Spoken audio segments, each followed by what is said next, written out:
Hola, ¿qué tal? Esto es JF Proyecto Sacerdotal, aquí desde Coraín. Queridos hermanos, en nuestro Señor Jesucristo, vamos a meditar, vamos a reflexionar sobre el Evangelio de este martes de la 15ª semana del tiempo ordinario. En este Evangelio, que es un pasaje del Evangelio de San Mateo, contemplamos hoy a Jesús de Nazaret invitándonos a la conversión. Querida Iglesia de Cristo Jesús, vamos a leer el Evangelio de este día y a continuación vamos a hacernos 3 preguntas para dejarnos iluminar por la luz de este Evangelio. Vamos a la lectura.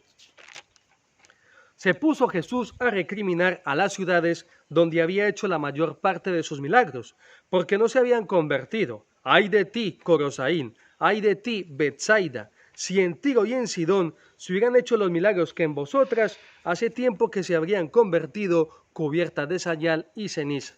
Pues os digo que el día del juicio les será más llevadero a Tiro y Sidón que a vosotras. Y tú, Cafarnaún, piensas escalar el cielo, bajarás al abismo, porque si en Sodoma se hubieran hecho los milagros que en ti, habría durado hasta hoy. Pues os digo que el día del juicio le será más llevadero a Sodoma que a ti. Querida familia, vamos a hacernos esas 3 preguntas para dejarnos interpelar por las palabras de este Evangelio. Primera pregunta, hemos aprovechado las gracias que nos ha concedido Cristo Jesús a través de su iglesia, tener unos padres católicos, como es mi caso, haber pasado por un colegio católico, también es el mío, haber vivido una familia con principios cristianos, vivir cerca de una iglesia, de un santuario mariano. Hemos aprovechado esas gracias, esas bendiciones que nos vienen del cielo. Segunda pregunta, según este Evangelio, ¿cuál es el fin que perseguía Cristo Jesús realizando sus milagros, esos signos, esos portentos? ¿Cuál era el fin de estos milagros? ¿Qué buscaba? ¿Qué pretendía Cristo Jesús con la realización de los mismos? Y tercera pregunta, ¿cómo convertirnos? ¿Cómo podemos convertirnos? Vamos pues a responder, espero que sea breve, a estas 3 preguntas. Primera pregunta, ¿hemos aprovechado las gracias que Cristo Jesús nos ha concedido? Porque fijaros, se puede dar el caso, y yo ahora pensándolo bien, este Evangelio me hace temblar. Yo me pongo a pensar en otros amigos mucho más maduros que yo, vamos, o sea, que saben lo que buscan. Yo me pongo a pensar en muchos amigos míos y de verdad lo medito, lo pienso. Si ese amigo mío hubiese recibido todas las gracias que yo he recibido, estoy casi seguro que las hubiese aprovechado mucho mejor de lo que las he estado aprovechando yo. Anda, padre, pero no sea tan exagerado, que usted es sacerdote, que usted evangeliza, vale, pero hay que dejarse interpelar, hay que dejar que esta espada de la palabra de Dios penetre en nuestros corazones y que nos haga tilín y que nos mueva, que nos duela la palabra de Dios. Entonces, teniendo en cuenta este Evangelio y lo que nos pide Cristo Jesús en este día, pues sí, es el momento de uno pensar qué hubiese hecho ella, él, con todas las gracias que yo he recibido. ¿Las hubiese aprovechado más? Esta sí. Dios mío. Entonces, ¿qué pretendemos con este Evangelio? Ponernos ahora aquí en un sinfín de cábalas y a intentar desmenuzar hasta la última posibilidad futura. Y si ¿qué hubiese hecho con mis gracias o qué hubiese dejado de hacer, etcétera, etcétera? No, no se trata de esto, ni tampoco, hombre, temblar un poco sí, pero no entrar en pánico. Aquí lo que podemos hacer en este día es algo muy sencillo. Juntar nuestras manos y decirle a Cristo Jesús, Cristo Jesús, te pedimos perdón por no haber aprovechado nuestras gracias como las teníamos que aprovechar. Y esto tampoco se trata de caer ahora como en una especie de, vamos, yo qué sé, de lo que yo llamo masoquismo cristiano. Padre, pero usted no ve que celebra misas, que celebra matrimonios. Sí, pero es que tenemos que dejarnos interpelar por la palabra en este día. Entonces, si en este Evangelio Cristo Jesús nos deja caer la posibilidad de que otros hubiesen hecho mucho más con las gracias recibidas, ¿qué tenemos que hacer? Pues esto es lo que te estoy pidiendo. Vamos a juntar nuestras manos. Cristo Jesús, te pido perdón por no haber aprovechado las gracias que me has dado, por no haberlas hecho desarrollar más, avanzar más, crecer más. Cristo Jesús, tengo toda la voluntad del mundo de aprovechar tus bendiciones, tus dones, tus talentos. Entonces aquí es donde entra la Virgen María. Vamos a invitar, ella siempre está, pero vamos a invitar a la Virgen del Carmen, que está tan fresca su fiesta. Virgen del Carmen, te pido que tú seas el banco de mis gracias para que en ti crezcan. Entonces eso, por lo menos que nos quede ahí el santo temor de Dios y la espinilla. Caramba, es que es verdad. Fulano como es de responsable, de disciplinado, con las gracias que yo he recibido, ¿dónde estaría fulano? Etcétera, etcétera. Muy bien. Y fijaros, porque Cristo Jesús nos proyecta hasta el juicio final. Y entonces, ¿qué pasa? Que en su momento Cristo Jesús nos podrá decir, para eso es este evangelio y para eso es esta reflexión, para que el día de mañana Cristo Jesús no nos tenga que recriminar. No habéis aprovechado bien las gracias. Este, del que tú te burlabas y al que señalabas con el dedo, este, con tus gracias, hubiese hecho mucho más. Pues este, del que tú te burlabas y al que menospreciabas, su juicio va a ser mucho más llevadero, que es lo que dice aquí. Y atentos con el ejemplo que pone Cristo Jesús, porque nos está hablando de Sodoma, que tengo que recordar bien el pasaje, pero la idea vaga que tengo, pues ya sabes que yo reconozco cuando no me acuerdo, es que Sodoma fue una ciudad tan, pero tan pecadora, que fue castigada con lluvia de fuego y azufre y desapareció. Ahora tendría yo ya que contrastar los libros de historia y demás, pero esa es la idea principal. Entonces dice aquí que si en Sodoma se hubiesen hecho los milagros que en Cafarnaún, continuaría existiendo Sodoma. Así pues, la principal idea de esta primera pregunta, de esta primera parte de nuestra reflexión, es que esta idea nos lleve a tener ese sentimiento de, bueno, pues de pedirle perdón a Dios por no haber aprovechado suficientemente sus gracias y hacer el propósito y tener la buena voluntad de aprovecharlas. Y para eso entra en escena nuestra Madre, la Virgen del Carmen, para ayudarnos. Muy bien, segunda pregunta, que es algo que a mí hoy me ha sorprendido. Siempre el Evangelio me sorprende, pero hoy me ha sorprendido por esta parte. Vamos a la segunda pregunta. ¿Cuál es el fin de los milagros de Cristo Jesús? Yo siempre he sido muy partidario de ver que cuando Cristo Jesús estaba realizando sus milagros, no era como para decir, aunque obviamente es un testimonio indirecto de que Cristo Jesús es Dios, pero a lo que voy es que Cristo Jesús no iba como, bueno, voy a hacer un milagro para que os enteréis de que yo soy Dios. Por supuesto que resucitando un muerto ya de 4 días, pues obviamente se estaba manifestando, era una epifanía de que era Dios. Pero yo lo que me imagino, los sentimientos que me imagino en Cristo Jesús son los siguientes. Esta persona necesita ser curada, necesita ser sanada, liberada. Yo puedo hacerlo, lo hago. Y por eso limpió al leproso y por eso resucitó a esa niña, Talita Kumi, etcétera, cuando le dijo Talita Kumi, etcétera, etcétera. Pero entonces yo pensaba que lo que buscaba Cristo Jesús era hacernos un bien. Y en efecto, así es. Pero es que luego, pero ¿cuál es el mayor bien? ¿Cuál es el mayor bien que nos puede hacer Cristo Jesús? Salvar nuestra alma.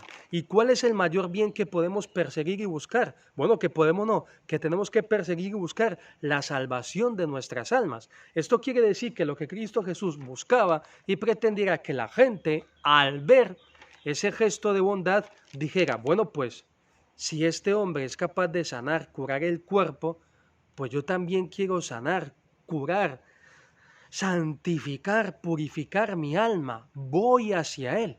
Y entonces, a ver, ciudad, a ver, vamos a ver, Corosaín, Betsaida, Cafarnaún, a despertar. Tenemos aquí al Hijo de Dios en medio de nosotros. Vamos a convertirnos hacia Él, vamos a dirigir todas nuestras fuerzas hacia Él, vamos a seguirlo. Entonces aquí de verdad que me ha llamado poderosamente la atención.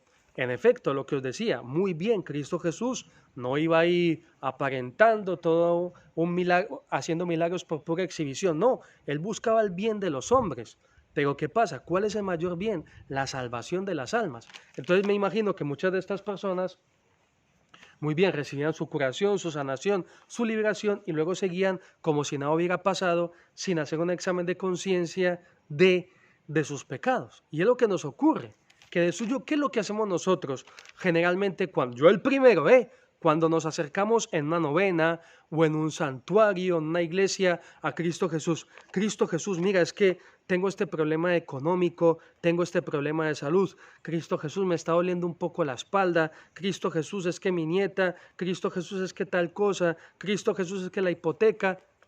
Y al final, bueno, en el mejor de los casos, si nos acordamos, le decimos a Cristo Jesús, envíanos tu Espíritu Santo para que toda nuestra alma, todo nuestro ser, todo nuestro cuerpo esté siempre dirigido a ti. Es decir, esto es la conversión. Entonces, bien, así que eso es lo que busca Cristo Jesús, buscar a Cristo Jesús con sus milagros, que la gente buscara no solo la salvación del cuerpo, sino que diera el salto y buscara la salvación del alma. Muy bien, vamos a la tercera pregunta. ¿Y cómo podemos convertirnos? Bueno, aquí ya hay que desear una conversión en los distintos ámbitos de la vida. A nivel eclesial, la iglesia siempre necesita convertirse, girarse, volverse hacia el rostro de Cristo Jesús y hacia el Padre Eterno, con la fuerza del Espíritu Santo. A nivel del Estado, el Estado, vamos, los gobernantes, los dirigentes de las naciones, con mayor razón, tendrían que buscar siempre ese dirigirse hacia Dios, que ya en su momento tocamos esa visión de la política, teniendo en cuenta que nosotros somos las ovejas del rebaño de Cristo Jesús, pero ahora nos quedamos simplemente con el deseo, con la ilusión de que en la iglesia nos convirtamos hacia Dios. Los políticos y a nivel de naciones, convertirnos hacia Dios. En la familia, convertirnos, dirigir la mirada de nuestro corazón hacia Dios. En las empresas y por supuesto a nivel personal. Y y dando un paso más adelante, ¿cómo podemos convertirnos? Bueno, pues que nuestros pensamientos, nuestra manera de pensar, nuestros juicios, nuestras ideas, que sean siempre según la voluntad de Dios y según sus criterios, según lo que Cristo Jesús nos ha revelado en el Evangelio.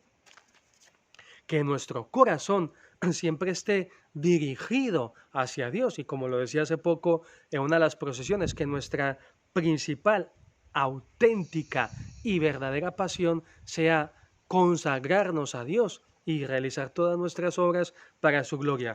También nuestro cuerpo, que nuestro cuerpo esté convertido continuamente hacia Dios, que toquemos lo que tenemos y podemos tocar, que caminemos por donde debemos de caminar, que escuchemos lo que tenemos que oír, que hablemos lo que tenemos que hablar, todo esto según la voluntad de Dios, según los mandamientos, según lo que Cristo Jesús nos ha revelado en el Evangelio. Eso es convertirnos. Entonces ya, si tenemos este propósito, pues procuraremos que estas manos no toquen lo que no tienen que tocar, un dinero ajeno, un cuerpo que no debes de tocar, con los ojos, mirar lo que tienes que mirar. Bueno, creo que ya me habéis entendido. Así pues, en síntesis, y acabamos. Primero, le pedimos a Cristo Jesús perdón por no aprovechar suficientemente sus gracias. Y le decimos que queremos aprovecharlas mejor, y para eso le pedimos la ayuda a María. En segundo lugar, procuremos nosotros buscar también la salvación del alma, y que lo primero que pidamos en una novena, cuando entremos en un sagrario, sea: Cristo Jesús, que yo siempre esté vuelto hacia ti, que mi vida gire en torno a ti, y no empezar con la retahíla de siempre, que de suyo, para eso está Dios, para eso es nuestro Padre, para nosotros desahogarnos, pero por favor empecemos por ahí. Padre eterno, Cristo Jesús, Espíritu Santo, que siempre estemos así, que nuestra vida gire en torno a ti, Dios uno y trino, que nuestros pensamientos sean según vuestros pensamientos, que nuestras acciones sean según vuestras acciones, que nuestro corazón se fije en vosotros. Y aquí con lo de la conversión, que casi lo olvido, hay que tener mucho cuidado con los vicios y con las adicciones, porque los vicios y las adicciones, y aquí entra todo: droga, sexo, hablar mal de los demás, eso también es un vicio y es una adicción muy presente. Pues hay que tener mucho cuidado con esto porque eso de tal manera capta la atención y las fuerzas de nuestro corazón que nos hacen descuidar nuestra relación con Cristo Jesús. Pues muy bien, busquemos la salvación del alma y convirtamos todo nuestro ser, espíritu, alma y cuerpo, pensamientos, ideas, instintos, apetitos, que todo sea, esté convertido, o sea, que esté así, que gire en torno al amor de Cristo Jesús. Pues muy bien, querida familia, no sé cuánto salió el vídeo, al final me extendí un poco, pero bien, expuse la idea que quería exponer y de la manera que quería hacerlo. Y la bendición de Dios Todopoderoso, Padre, Hijo y Espíritu Santo, descienda sobre vosotros y os acompañe siempre. Hasta la próxima.